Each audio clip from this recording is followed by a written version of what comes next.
하나님의 사람을 부르십니다. 그 가운데 대표적인 민족의 지도자로서 모세가 있죠. 하나님께서는 모세를 부르실 때에 모세는 뭐라고 대답합니까? 저는 할 수 없습니다.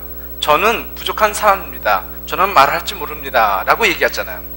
왜냐하면 실패했던 자기의 과거에 사로잡혀 있던 모세의 모습을 바라보게 됩니다. 이스라엘 백성들의 모습도 마찬가지였습니다. 왜? 자신들의 모습은 어떤 모습으로 살아왔죠? 이때까지 노예로 살아왔잖아요. 애굽에서의 400년간의 그 노예 생활은 이스라엘 민족에 있어서 과거의 상처이자 이제는 나는 할 수 없어 라는 의식을 심어주기에 충분했다는 것이죠. 그래서 하나님의 콜링, 그 부르심에 이스라엘 백성도 모세도 과거의 아픔 가운데에 나아가지 못하는 모습을 보게 됩니다. 환경이 우리의 생각과 우리의 행동을 지배한다는 것이죠. 과거의 상처가 오늘의 나를 붙잡고 놔주지 않는 그 모습을 발견하게 됩니다. 또한 왜 하나님의 사명, 그 콜링을 이해하지 못하고 그것을 감당할 생각을 못 낼까요? 왜냐하면 그만한 힘이 없다는 사실을 자기 자신들이 알고 있죠. 왕과 내가 어떻게 싸워요? 좀 실력이 비슷해야지 싸울 텐데 왕이라는 높은 사람과 노예라는 사람이 어떻게 싸움이 돼요? 싸움이 안 되잖아요. 그래서 제가 그 왕을 이길 수 없습니다 라고 얘기하는 것이 모세의 생각이고 이스라엘 백성들의 생각입니다. 그렇다면 하나님께서는 하나님의 사람들을 일꾼을 부르십니다. 그것을 콜링이라고 얘기하죠. 소명이라고 얘기합니다. 근데 그 소명받은 사람이 어떻게 해야 하나님의 일을 감당할 수 있는가? 어떻게 해야 나를 부르신 하나님의 말씀에 따라서 내가 하나님이 나에게 주신 그 미니스트리를, 사역들을, 미션을 할 수 있는가에 대해서 오늘 포커스를 두려고 하고요. 하나님께서는 그 일을 딱 맞는 사람에게 맡겨주셨다는 거예요. 그것이 모세라고 얘기하고 있는 것이죠. 여러분, 우리의 역사를 보게 되면 한국의 역사 가운데에 우리나라를 구한 위대한 사람 2명을 오늘 좀 소개하려고 합니다. 여러분도 잘 아시는 이순신 장군. 이순신 장군이 유명한 것은 또 거북선이잖아요. 그런데 이 거북선이 유명한 이유는 뭐냐면요, 해군 역사상 이만한 배를 만드는 기술과 전투함이 없었다는 거예요. 세계를 다 제패한 여러 나라들이 있었지만 이만한 배가, 전투함이 없었다는 것이죠. 근데 이순신 장군이 13척의 배를 가지고 13개의 배를 가지고 일본군 130척의 배를 싸워서 이긴 전투가 명란대첩이라고 얘기합니다. 굉장한 역사죠. 만약 이순신 장군이 이때에 일본을 막지 못했다면 한국이, 조선이 다 일본의 식민지가 그때 됐을 거라고 얘기를 합니다. 근데 이 전투 13척의 배로 130척의 일본군을 이긴 이 전투로 말미암아 조선이 일본의 식민지가 되지 않고 다시 전쟁에서 승리할 수 있는 원동력이 되었다고 합니다. 이렇게 뛰어난 장군이 민족을 살리는 거죠. 정말 위대한 영웅이라고 할 수 있을 것 같습니다. 그러면 또 이런 이순신 장군이라는 어떤 군사적인 장군도 있지만 서희라는 인물 아십니까? 우리 조선의, 한국의 역사를 오늘 조금 더 공부하는 시간인데요, 서희라는 인물도요, 한국의 고려를 구한 위대한 인물로서 등장합니다. 그런데요, 이 사람은 좀 독특합니다. 지금 서희 장군이 여기 빨간 옷을 입고 앉아 있고요, 이게 소선명이라는 거란의 장군입니다. 근데 혼자 이 장군과 이야기를 하러 간 거예요. 60만이라는 대군이 고려를 침공해 왔습니다. 그리고 고려에서는요 6만 명이라는 군인을 갖고 10분의 1 되는 병력을 가지고 싸움을 하러 나갔어요. 저 위에서 이 거란족이 내려오고 고려를 막기 위해서 여기서 이제는 회담을 하게 된 거죠.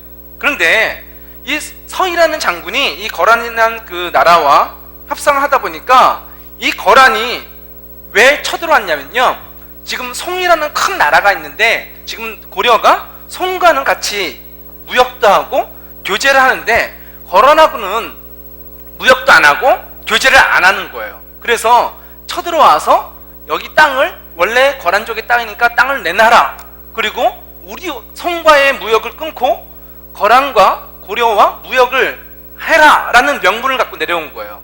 그래서 그것을 알고 있는 서희가 그 소선영과 회담을 합니다. 담판을 짓습니다. 회의를 하는 거죠. 근데 어떻게 회의를 했냐면, 이 땅은 원래 우리가 고구려의 후손으로서 원래 우리의 땅입니다. 그리고 우리가 송이라는 나라와 무역을 하는 이유는 뭐냐면, 지금 이 여진이라는 나라가 여기를 가로막고 있어서 우리가 이렇게 넘어가려고 하면 이 여진 때문에 무역을 할 수가 없기 때문에 우리는 할 수 없이 거란이 아닌 송과 바다를 통해서 무역을 하고 있습니다 라고 얘기한 거예요. 그리고 우리도 당신과 거란과 같이 무역을 하기 원하는데 요 땅을 주십시오. 그래서 요 땅을 주면 이 여진족을 피해서 당신과 우리가 안전하게 무역을 할 수 있습니다. 그러니 여기 있는 땅을 주십시오 라고 협상을 해가지고요, 지금 거란은요 이 땅을 달라고 왔는데 서희 장군이 말빨로 이 땅을 받아낸 거예요. 이순신 장군은 어떻게 했다고요? 배를 가지고 거북선이라는 탁월한 전투함을 가지고선 일본을 무찌르는 장군이에요. 대포를 썼고요. 그런데 지금 서희라는 장군은 똑같은 장군인데 옷도 칼도 안 들었어요. 그냥 말만 가지고 땅을 뺏으러 온 사람들 갖다가 돌려보내고 땅을 받고 낙타 10마리 비단 상품을 받아가지고 돌아온 장군이 서희 장군이에요. 여기 두 명의 위대한 장군이 있어요. 한 사람은 칼로 힘으로 이기는 장군, 한 사람은 말빨로 이기는 장군. 야, 이 정도는 돼야지 나라를 구한 영웅이라고 할 수 있잖아요. 민족의 지도자다라고 얘기할 수 있잖아요. 이 사람들 때문에 한국이 있을 수 있었다라고 얘기할 수 있을 것 같아요. 그런데 우리가 지금 보고 있는 모세는 어떤 사람입니까? 그를 대표하는 말이 뭐예요? 저는 말을 할 수가 없어요 라고 하는 사람이에요. 민족을 이끌어낼 지도자라면 이순신 장군이나 이 서희 장군 이 정도는 돼야지 민족을 이끌어갈 나라를 이끌어갈 것 같은데, 하나님께서는 지금 누구를 부르고 계시죠? 말 못하는 모세를 부르고 계시다는 거예요. 이스라엘 민족을 구해내라, 이스라엘 민족을 지켜라, 이스라엘 민족 파라오 왕과 싸워서 이길 만한 민족의 지도자로서 모세를 부르고 있는 거예요. 왜 그럴까요? 하나님께서는요 사명에 딱 맞는 사람을 부르시는데, 모세가 딱 맞는 이유는 모세가 말을 잘 못하기 때문이라는 거예요. 하나님의 일을 할 때에 우리가 생각할 때는 전쟁을 잘하든지 말을 잘하든지 뭔가 실력이 있고 능력이 있어야 될 것 같은데, 하나님께서는 그것들을 원하시는 것이 아니라 하나님께서는 말 못하는 모세가 딱 맞는 인물이다라고 얘기하고 있는 거예요. 그 이유를 보십시다. 12절 말씀 보게 되면, 출애굽기 6장 12절에 그러나 모세가 대답했습니다. 이스라엘 백성도 저의 말을 들으려고 하지 않는데 하물며 파라오가 제 말을 들을 까닭이 있겠습니까? 더구나 저는 말이 능숙하지 못합니다 라고 얘기해요. 하나님, 이스라엘 백성들도 내 말을 안 듣는데 내가 어떻게 파라오 왕과 만나서 이야기를 해서 그 사람을 설득할 수가 있습니까? 못합니다 라고 얘기해요. 근데 여기에서 말, 이게 뭘까요? 우리가 옆 사람과 이야기하고 대화하는 그 말처럼 여기세요? 사명은요 내 말을 한 게 아니에요. 모세가 말 잘해서 이기는 게 아니란 얘기죠. 그럼 여기서 말은 누구의 말을 해야 되냐면, 모세의 지식, 모세의 경험의 말이 아니라 로고스의 말씀, 하나님께서 말씀으로 천지 창조하실 때에 사용했던 그 메시지, 그 말씀이 선포되어야 되는 거예요. 만약에 모세가 말을 잘하는 사람이었다, 아까처럼 서희 장군처럼 적을 만나서 말빨로 이길 수 있는 사람이다, 그러면 파라오 왕에게 말빨로 이겼어요. 그러면 사람들이 누가 이겼다라고 얘기하죠? 모세가 잘해서 이겼다라고 얘기하잖아요. 그죠? 모세가 말을 잘해서 위대한 민족의 지도자이기 때문에 이스라엘 민족을 이끌고 나왔다라고 얘기해요. 누가 했다? 모세가 했다라고 얘기해요. 근데 모세는 어떤 인물이에요? 다 알아. 말 더듬네, 말도 제대로 못하는데 어떻게 그 실력 갖고서는 왕과 회담을 한다는 거야? 어떻게 그 말빨 갖고서는 사람들을 갖다가 설득할 거야? 말도 안 돼 라고 얘기하잖아요. 그런데 모세가 그 이스라엘 민족을 이끌고 나온다는 거예요.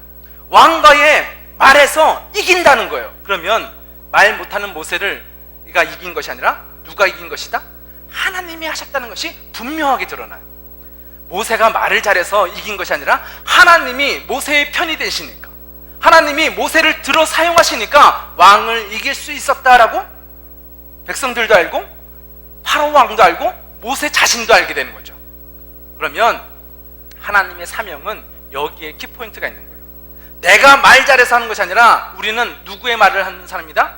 내 말이 아닌 하나님의 말씀을 선포하는 사람이 사명자예요. 그래서 내가 부족해도 그건 문제가 되지 않아요. 나는 부족하지만 내 안에 계신 하나님은 완벽하시니까요. 그것이 우리가 사명 가운데 딱 맞는 인물인 것입니다. 사람의 역사가 아니라 우리는 하나님의 역사 가운데 살아가는 자이기에 이제는 하나님께서 쓰실 때에 우리는 하나님께서 하나님의 일을 하실 때에 딱 맞는 사람으로 우리를 부르셨다는 것입니다. 두 번째, 하나님께서는 우리를 부르시고 그 일을 잘 감당할 수 있도록 사명에 딱 맞는 인물로 우리를 세우셨는데, 그 이유를 보시면 우리가 약속의 자손이기 때문에 우리의 사명을 감당할 수가 있다는 것입니다. 14절 말씀 보게 되면 이스라엘 민족의 족보가 쫙 설명이 됩니다. 낳고 누가 낳고라는 역사가 기록되어 있는 것이죠. 이스라엘 각 지파의 조상들은 이러합니다. 이스라엘의 맏아들 르우벤은 내 아들을 두었습니다. 여기서 이스라엘은 야곱이죠. 야곱의 큰아들 르우벤은 4명의 아들을 두었고, 르우벤의 아들은 한옥과 발루와 헤스론과 갈미입니다. 이들이 르우벤의 가족입니다 라고 설명해요. 그리고 계속해서 낳고 족보를 설명해 주면서 20절에서는 아브라함은 자기 누이인 요게벳과 결혼했습니다. 요게벳은 아론과 모세를 낳았습니다 라고 얘기해요. 이스라엘 야곱의 아들이 아므람이고, 아므람이 아론과 모세, 지금 이 민족의 지도자를 낳았다라고 얘기하는 거예요. 누구다? 하나님의 약속의 조상에 따라 나온 모세와 아론을 얘기하고 있는 것이죠. 그리고 25절에 보게 되면 아론의 아들 엘레아살은 부디엘의 딸과 결혼했습니다. 부디엘의 딸은 비느하스를 낳았습니다. 이들은 레위 집안의 조상들입니다 라고 얘기하고 있어요. 하나님께서는 하나님의 약속의 자녀들, 아브라함과 이삭과 야곱의 하나님, 그들의 약속을 하시고 그들의 아들을 하나님의 신실하신 약속대로 지켜오신 하나님이시다. 그리고 그 아들 가운데 모세가 등장을 하고, 모세는 어떤 사람이다? 레위 집안의 사람이다 라고 얘기해요. 레위는 어떤 사람입니까? 하나님의 제사장의 집안이란 거예요. 왜 모세와 아론이 하나님의 일을 맡을 수밖에 없는가? 그들은 하나님이 세우신 사람이라는 거예요. 그가 말을 잘해서 경험이 많아서 능력이 있어서 하나님의 일들을 해나가는 것이 아니라 하나님이 그들을 붙잡고 계시다. 하나님이 모세를 하나님의 일꾼으로 세우셨다. 레위인으로. 그렇기 때문에 모세는 딱 맞는 인물이다 라고 얘기하고 있는 거예요. 하나님의 일을 할 때에 저와 여러분은 예수 그리스도로 말미암아 딱 맞는 인물인 줄 믿으시기 바랍니다. 하나님께서는 우리를 택하여 주셨고, 하나님께서는 우리를 예수 그리스도의 피로 하나님의 자녀 삼아 주셨어요. 그래서 나는 연약해요, 나는 부족해요가 아니라 하나님께서 나의 하나님이 되시기 때문에 하나님이 나를 가장 잘 알고 계시며 나에게 하나님의 일들을 맡겨주시기에 우리는 그 사명을 감당할 수가 있다는 것입니다. 세 번째, 예수의 피로 구원받은 성도들은 이제는 하나님이 주신 사명을 입는데, 그 세 번째 일은 뭐냐면 모세는 하나님의 말씀을 선포하는 것이 모세의 사명입니다. 무엇을 하는 것이 사명이라고요? 말하는 것, 선포하는 것, 그것이 모세의 사명이라고 얘기하고 있는 것이죠. 26절 말씀 보게 되면 이 아론과 모세에게 여호와께서 이스라엘 백성을 이집트 땅에서 각 무리대로 인도해 내어라 라고 말씀하셨습니다 라고 기록되어 있습니다. 모세에게 무엇을 시켰죠? 이스라엘 민족을 이집트에서 인도해 내라. 누가 해라? 모세야, 네가 해라. 근데 여기에서 모세가 헷갈리는 거예요. 하나님, 저는 능력 없어요. 말도 못해요. 제가 어떻게 이 큰 이스라엘 민족을 옮길 수가 있어요? 하나님, 제가 어떻게 왕과 싸워서 이길 수 있어요? 저는 못해요. 그렇게 할 수 없어요 라고 하는 것이 모세의 반응이에요. 그런데 이 말씀을 잘 보십시오. 28절 말씀 보게 되면 여호와께서 이집트 땅에서 모세에게 말씀하셨습니다. 29절에 나는 여호와다. 이집트 왕 파라오에게 내가 하는 말을 다 전하여라 라고 얘기해요. 첫 번째, 하나님께서는 모세에게 이집트에서 이스라엘 민족을 이끌어내라, 네가 해라 라고 얘기한 것 같지만 잘 보면 모세가 할 일이 뭐냐면 집 나르고 왕과 싸우고 이스라엘 백성을 설득하고, 그게 아니에요. 근데 진짜 하는 우리의 생각은 뭐냐면 이스라엘 민족을 모세가 다 옮기는 것처럼 생각하지만 그것을 자세히 보면 모세가 하는 일은 딱 한 가지예요. 말만 하는 거예요. 하나님의 말씀을 선포하는 거예요. 왕과 싸워서 내가 싸워서 이기는 것이 아니에요. 내가 백성들을 설득하는 것이 아니에요. 내가 집 나르는 것이 아니에요. 내가 사람들을 이끌어내는 것이 아니에요. 모세가 하는 일은 한 가지, 하나님께서 모세에게 가르쳐 주신 대로 모세는 선포만 하는 것이 모세의 할 일이에요. 나는 못해요. 왜 못해요? 당연히 못하지. 우리가 그것을 어떻게 해요? 못해요. 우리가 할 일은 하나님의 말씀만 선포하는 거예요. 전도의 비밀이 여기 있는 거예요. 여러분이 말빨로 사람을 설득해서 그 사람들을 갖다가 교회로 이끌어냅니까? 여러분이 하나님의 복음을 잘 설명해서 그들에게 구원을 줍니까? 아니에요. 우리는 예수 그리스도가 나의 하나님인 사실을, 그리고 예수 그리스도가 이 땅에 오신 십자가의 사역을 어떻게 해요? 선포하는 거예요. 선포하면 하나님께서는 그 영혼을 하나님이 구원하신 줄을 믿으시기 바랍니다. 내가 불신자를 구원하는 게 아니라고요. 내가 끌고 오는 것이 아니고 내가 십자가의 천국을 그들에게 주는 게 아니에요. 우리는 하나님의 말씀에 순종하여 때를 얻든지 못 얻든지 주님의 말씀을 선포할 뿐이지만 하나님께서는 그 선포하는 것 가운데에 역사하시고 하나님이 일하셔서 이 영혼을 구원하신다라고 성경에 갖춰주고 있는 것입니다. 그렇기에 우리는 왕과 협상하는 것이 아니죠. 왕과 잘 얘기해서 설득해서 하나님의 말씀대로 이끌어가는 것이 아니라 우리가 할 일은 협상하는 것도 아니고 하나님의 말씀을 내가 해내는 것도 아니고 쌓아가는 것도 아니고 단순히 단 한 가지 믿음으로 선포하는 것이 성도의 일이라고 성경은 갖춰주고 있는 것입니다. 세 번째, 이 모세가 그 선포함으로 하나님의 사명을 감당할 때에 그 모든 것들이 이루어졌습니다. 그 이유가 여기 있는데, 하나님은 모세의 순종을 통하여 일하신다라는 것을 우리가 알 수가 있는 것이죠. 우리가 해야 될 일은 내가 이것을 이끌어내는 짐을 나르는 일꾼이 아니라 어떻게 해야 된다? 선포한다. 선포하는 사람은 어떤 사람? 믿으니까 선포하죠. 내가 믿지 못하면서 안 될 거야 하면서 얘기한다. 예수 믿으세요. 혹시 구원해 주실지도 몰라요. 이게 믿음이 아니잖아요. 예수 믿으면 구원받습니다라는 것이 내가 믿어야죠. 내가 믿지 못하면서 목사님이 그러시던데 예수 믿으면 천국 간대요. 그게 믿음이 아니잖아요. 우리가 예수 그리스도를 나의 구세주로 영접하고 내가 구원의 확신, 믿음의 확신 있는 사람만이 예수 그리스도의 이름을 선포할 수가 있는 거예요. 그리고 그 선포하는 그 믿음을 하나님이 사용하셔서 이 영혼을 구원하신다라고 얘기하고 있는 것이죠. 모세가 파라오 왕에게 믿음으로 선포할 때에 하나님께서는 그 믿음의 선포대로 하나님의 말씀의 약속대로 이스라엘 민족을 이집트에서 가나안으로 옮기셨다는 것이 출애굽기에서의 말씀인 것이죠. 그래서 이제는 우리가 모세의 순종을 통하여 하나님이 일하시는데 우리가 해야 될 일을, 첫 번째는 예수를 말하는 것입니다. 30절 말씀 보게 되면 모세가 여호와께 대답했습니다. 저는 말을 잘할 줄 모릅니다. 그런데 어찌 파라오가 제 말을 들으려 하겠습니까? 라고 얘기하고 있어요. 아까도 여기 말씀드렸듯이 여기서 말이란 사람의 대화, 지시, 언변, 그것을 얘기하는 것이 아니에요. 여기서의 이 말은 하나님의 로고스의 말씀이세요. 이 말씀으로 천지 만물이 생겨나는 말씀이에요. 그리고 그 말씀이 요한복음 1장 1절에 말씀이 이 땅 가운데 사람의 몸을 가지고 오셨다라고 얘기해요. 그분이 누구시죠? 예수 그리스도시죠. 태초에 말씀에 계셨는데 그 말씀이 이 땅 가운데 왔다라고 얘기해요. 어떻게 왔냐고요? 몸으로 왔대요. 사람의 몸으로. 그분이 바로 예수님이시란 것이죠. 우리가 하나님의 말씀을 선포한다는 것은 예수를 이야기하는 거예요. 예수를 말하면 내가 하는 것이 아니라 예수님께서 말씀대로 역사하신다는 거예요. 그래서 예수를 말하는 곳에 평화가 임하게 되는 것이죠. 예수 그리스도를 말하는 곳에 승리가 임하게 되는 것이고, 예수 그리스도를 선포하는 그곳에 귀신이 떠나가는 역사가 나타나게 되는 거예요. 사도 베드로와 요한이 안진병자를 만났습니다. 그리고 베드로가 선포하죠. 예수 그리스도 이름으로.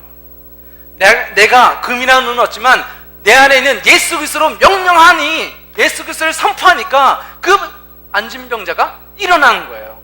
무엇을 했을 때? 베드로가 힘껏 그를 일으켰을 때 일어났다? 아니요. 단 하나, 예수 그리스도로 명령하니까 예수 그리스도의 이름의 능력이 그 병든 자를 일으킨 것을 믿으시기 바랍니다. 우리 삶 속에 내가 해야 될 것이 있는데 예수님의 이름을 선포하는 거예요. 믿음으로 선포할 때에 하나님께서 우리의 믿음을 들어 사용하시는 것입니다. 로마서 10장 9절 말씀에는 이렇게 선포합니다. 여러분이 만일 여러분의 이름으로 예수님은 주님이시다 고백하고 말하면, 예수님은 나의 주님이시다 라고 말하면, 마음으로 하나님께서 그리스도를 죽은 자 가운데서 다시 살리신 것을 믿으면 여러분은 구원을 얻을 것입니다 라고 얘기하고 있어요. 10절 말씀에 여러분은 마음으로 믿어 의의 의롭다함을 얻으며 입으로 고백하여 구원을 얻습니다 라고 얘기해요. 입으로 말하면 그 예수 그리스도의 말씀의 능력이 우리를 구원하신대요. 여기에 신앙의 비밀이 있는 것이죠. 세상 사람들은 내가 무엇을 해야, 열심히 노력해야 구원받는지 알고 착각하고 있지만 성경은 단 하나의 진리를 얘기합니다. 여러분이 믿음으로 예수 그리스도를 영접하고 믿음으로 내 입을 열어서 말하면, 고백하면 하나님께서 우리를 구원해 주신다라고 성경이 약속해 주고 있는 것이죠. 그래서 우리가 해야 될 일은 믿음의 말을 통하여 하나님의 말씀을 증거하는 것입니다. 내 입술에 예수를 말하는 것이 성도가, 사명받은 사람이 해야 될 일이라는 것이죠. 두 번째, 예수를 말할 때에 우리 삶 속에 하나님의 능력이 나타나는 것을 경험하게 됩니다. 7장 2절 말씀 보게 되면 내 형 아론에게 내가 너희에게 명령한 모든 것을 말해주어라. 내 형 아론은 파라오에게 이스라엘 백성을 그 땅에서 내보내라고 말할 것이다. 그러나 나는 파라오의 고집을 그대로 두고 이집트 땅에 많은 기적을 일으킬 것이다 라고 얘기해요. 아론에게 하나님의 나의 말을 전하도록 하여라. 그리고 아론이 말하면 파라오가 변할 거다? 아니요. 네가 파라오에게 말해도 파라오 왕은 마음이 교만하고 완악하여서 그 말을 듣지 않을 거야. 그러나 네가 말하면 내가 일할게. 그게 하나님의 메시지예요. 너는 말해. 일은 누가 하신다? 하나님이 하신다. 그것이 우리 사명이에요. 믿음으로 선포해라. 그러면 내가 할게. 하나님, 내 권능의 손으로 파라오 왕을 벌을줄게 라고 하는 것이 주님께서 우리에게 가르쳐준 믿음의 비밀인 것이죠. 예수를 말할 때에 우리 삶 속에 하나님의 능력이 나타나는 줄을 믿으시기 바랍니다. 우리가 믿음으로 기적을 일으킨 것이 아니라 믿음으로 행할 때 하나님이 기적을 일으키시는 것이에요. 믿음으로 내가 기적을 일으킨 삶이 되는 것이 아니라 믿음으로 살아갈 때에 하나님께서 내 안에 동행하심을 말미암아 기적이 나의 삶 속에 드러나는 거예요. 믿음 있는 사람만 하나님의 기적을 경험하게 되는 것이죠. 세 번째, 예수를 말할 때에 사람들이 하나님을 알게 됩니다. 우리가 예수를 만날 때 기적이 나타난다고 얘기했잖아요. 그런데 그 기적으로서 잘됐다라는 정도의 것으로 끝나는 것이 아니라 그 믿음의 삶을 통하여서 하나님이 드러난다는 것입니다. 5절 말씀을 보면 7장 5절에 내가 나의 큰 능력으로 이집트에 벌을 내리고 이스라엘 백성을 그 땅에서 인도해낼 때에 비로소 이집트 사람들은 내가 여호와인 줄을 알게 될 것이다 라고 얘기하고 있어요. 말 못하는 모세가 하나님의 말씀에 순종했더니 하나님의 능력이 나타나고, 하나님의 능력이 나타난 것에서 끝난 것이 아니라 그것을 통하여 이방 백성들이 하나님만이 전능하신 하나님인 것을, 하나님만이 살아계신 신인 것을 믿게 된다는 거예요. 전도가 일어난다는 것이죠. 우리가 믿음으로 살아갈 때에 전도할 수가 있는 거예요. 근데 우리는 전도할 때 많은 어려움을 느낍니다. 왜요? 믿음으로 살지 않기 때문에. 내가 말해도 말빨이 안 먹히는 거예요. 내가 말해도 하나님의 능력이 안 나타나는 거예요. 저 사람은 교회는 다니는 것 같은데 맨날 뭐라고 해? 죽겠다, 경기가 어렵다, 못 살겠다, 짜증난다, 저놈 너무 미워서 정말 싫다, 교회가 왜 이래, 이런 말만 튀어나오고 있는 거예요. 무슨 말이죠? 불평의 말, 원망의 말, 믿음의 말이 아니라, 예수를 말하는 것이 아니라 나 할 수 없는 나만 얘기해요. 할 수 없는 이 환경만 얘기해요. 내가 노예니까, 나는 정말 힘이 들어서, 나는 상처가 있어서 못해요. 나는 말을 못한다니까요. 그 얘기만 하고 있는 거예요. 우리는 그 불신앙의 말을 이제는 벗어버리고 무엇을 말해야 된다? 예수를 말해야 된다. 예수를 믿음으로 선포할 때에 하나님이 일하신다. 하나님이 일하실 때에 내가 사람들을 이끌어오는 것이 아니라 그 밝은 빛을 보고 수많은 사람들이 하나님 앞으로 나오게 된다라고 성경이 가르쳐주고 있는 것이죠. 믿는 자들이 믿음으로 사는 것을 통하여 우리는 전도할 수 있는 사람이 되는 것입니다. 말 잘해서 사람들에게 전도하는 것이 아니라 우리가 믿음으로 사는 것을 보여줄 때에 세상 사람들은 하나님의 영광을 사모하여 나오게 된다는 것입니다. 나도 저렇게 살고 싶다. 저 사람 속에는 왜 기적이 일어나는 거지? 똑같은 밥을 먹었고 똑같은 집에서 자는데 저 사람은 잘 되고 나는 안 되는 이유가 뭐야? 그 이유가 하나님인가? 나도 하나님을 믿고 싶어 하는 그 놀라운 변화가 여러분을 통하여 일어나기를 예수님의 이름으로 축원드립니다. 예수를 말할 때에 우리는 하나님의 기적, 하나님의 능력을 통하여 세상을 다스리는 자, 세상 가운데에 하나님을 선전하는 자, 알리는 자가 될 수가 있는 것이죠. 네 번째, 하나님은 모세의 순종을 통하여 하나님이 일하시는 것을 마지막으로 보여주십니다. 7장 6절과 7절 말씀 보게 되면 모세와 아론은 여호와께서 명령하신 대로 순종하였습니다. 모세와 아론이 파라오에게 말했을 때에 모세의 나이는 80살이었고 아론의 나이는 83살이었습니다 라고 얘기해요.